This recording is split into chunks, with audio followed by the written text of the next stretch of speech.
আমাদের কোনোভাবে। ডেডলাইন হচ্ছে 30শে জুন 2026। তারপরে একদিনও আমরা থাকবো না। আর আমরা যদি পারি এটা ডিসেম্বরেই করব, আর যদি না পারি আর 1-2 মাস দেরি হতে পারে। আমাদের কাট অফ টাইম হচ্ছে জুন 30, 2026। আমরা তখন একটা পলিটিক্যাল পার্টি, তার আগেই ইলেকশন হবে, তারপরে ওদেরকে আমরা ক্ষমতা হস্তান্তর করে আমরা চলে যাব। তারপরে যদি কি পরিস্থিতি হবে কি হবে না, সেটা সেই সময় যারা ক্ষমতা আছে তারা দেখবেন। নির্বাচন হওয়ার পর আপনার উদ্দেশ্য কোথায় হবে, আপনার গন্তব্য কোথায় আমি হবে? আমি আমার জার্নালিজমে ফিরে যেতে চাই, এটাই আমার টার্গেট। এবং আমি আগে তো একটা বিদেশি সংস্থায় 20 বছর ছিলাম, বাট এবার আমি দেশিতে ফিরতে চাই, দেখি কি করি। ডক্টর মোহাম্মদ ইউনূসের গন্তব্য কোথায় হবে, কোনো কিছু বলেছেন তিনি? উনি ওনার আগের জায়গায় ফিরতে চান। উনি দেখেন 3-0 ভিশন নিয়ে কাজ করছেন, সেই 3-0 ভিশনটা উনি বারবার বলছেন। হ্যাঁ, সেটা নিয়ে কাজ, উনি সোশ্যাল বিজনেস নিয়ে কথা বলছেন, সারা পৃথিবীতে এটাকে আরো ছড়িয়ে দিতে চান। উনি মাইক্রো ফিন্যান্স নিয়ে কথা বলেন। এই পুরো জিনিসগুলো নিয়েই উনি আরো কাজ করতে চান। রাজনৈতিক দলগুলোর সাথে সরকারের আন্ডারস্ট্যান্ডিং এর জায়গাটা কতটুকু ভালো মন্দ রয়েছে? না, আপনি তো দেখলেন বিএনপি এসে কথা বলে গেল, কিছুদিন আগে একটু জামাতও অসন্তুষ্ট এসেছিল। বিএনপি। হ্যাঁ, না অসন্তুষ্ট ওনারা, আমরা কিন্তু এটা আমাদের অ্যাডভাইজার, ল অ্যাডভাইজার তো বলেছেন, যখন আমাদের সাথে মিটিং হয়েছে তখন কিন্তু আমাদের মনে হয় নাই যে তারা অসন্তুষ্ট। অবশ্যই তারা তাদের কথাগুলো বলেছেন, আমরাও আমাদের কথাগুলো বলেছি। আর আমরা তো এমন না যে নতুন একটা কথা বলছি যে না আমি আগে যে কথা বলেছি সেটা ঠিক না, আমার এখন নতুন কথা। আমরা কিন্তু একই কথাই বারবার বলছি, আমাদের চিফ অ্যাডভাইজার একই কথা বারবার বলছেন। উনি কিন্তু কখনো বলেন নাই যে না আমরা জুন 2026-এর পরে যে ইলেকশন করবো, এটা কখনো গত এই যে 7-8 মাসে উনি একবারের জন্য এটা বলেন নাই।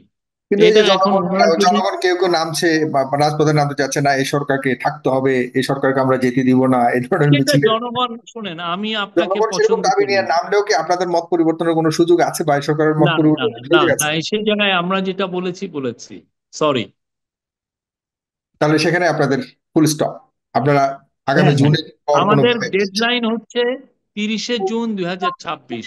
তারপরে একদিনও আমরা থাকবো না। আর আমরা যদি পারি এটা ডিসেম্বরেই করব, আর যদি না পারি আর 1-2 মাস দেরি হতে পারে। বাট এগেন, ডেডলাইন হচ্ছে জুনের 30 তারিখ 2026। পরেও যদি কোনো কিছু বাকি থাকে, এরপরেও যদি দেশের অবস্থা কোনো কারণে আপনাদের নির্বাচন দিয়ে দেওয়ার ফলে যদি আবারও অস্থিরতা তৈরি হয়, সেই দায়ভার কি আপনারা নেবেন কিনা পরবর্তীতে? এটা আমাদের দেশে পলিটিক্যাল পার্টিগুলো আছে, তারা দেখবেন। আমাদের কাট অফ টাইম হচ্ছে জুন 30, 2026।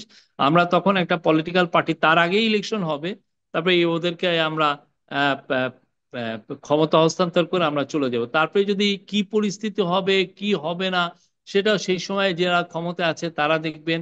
বাংলাদেশের পলিটিক্যাল পার্টিগুলো তো আছেন, তারা দেখবেন, তাদের সাথে কনসালটেশন হবে। বাট আমাদের টেনিউর, আমরা যেটা স্যার আমাদেরকে যেটা বলে দিয়েছেন, যেটা জাতির উদ্দেশ্যে ভাষণে উনি বারবার বলেছেন, যে আমরা ইলেকশন ডিসেম্বর থেকে জুনের মধ্যে করব।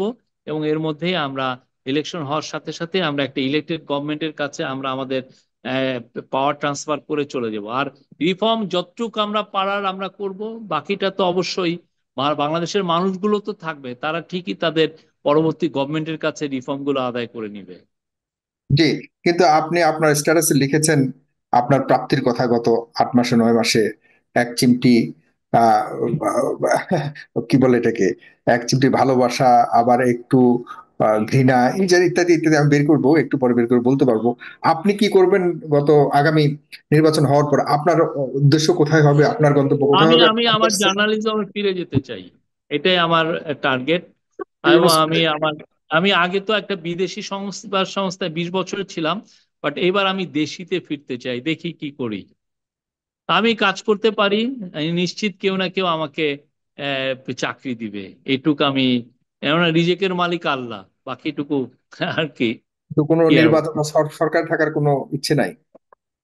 না, বা আপাতত ইচ্ছে নাই। না, আমি আমি ফিরতে চাই, আমি আমার কাজে ফিরতে চাই। এটা অনেক, আমি গত 8 মাসে একদিনের জন্য ছুটি তেমন পাইনি। আমি আই আই নিড, আমি এই কাজটা করার পরে আমি আমার জায়গায় ফিরতে চাই। জার্নালিজমটা আমার পছন্দের একটা জব, দেখা যাবে।